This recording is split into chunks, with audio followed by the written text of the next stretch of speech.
Ovulation દરમિયાન શારીરિક સંબંધ રાખ્યા પછી અમુક દિવસો પછી એવા કયા સિમ્ટમ્સ દેખાવાના શરૂ થઈ જાય છે કે જેના ઉપરથી તમે નક્કી કરી શકો છો કે ઇમ્પ્લાન્ટેશન મતલબ કે બાળક ગર્ભાશયની દિવાલમાં આવ્યું છે કે ઇમ્પ્લાન્ટેશન થયું છે કે નહીં.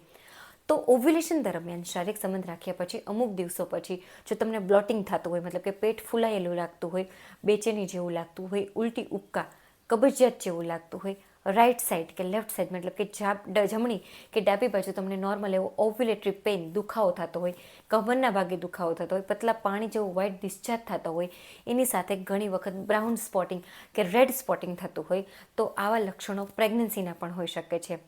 ઘણી વખત આવા લક્ષણો પ્રી મેન્સ્ટ્રુઅલ સિન્ડ્રોમ પણ હોઈ શકે છે. તો તમે શું કરી શકો? તો તમારે પીરિયડને સ્કીપ થવાની રાહ જોવી જોઈએ, મતલબ કે 1 મહિના ઉપર 4 કે 5 દિવસ થાય ત્યાં સુધી તમારે વેઇટ કરવો જોઈએ. પછી યુરિન પ્રેગ્નન્સી ટેસ્ટ કરવો જોઈએ.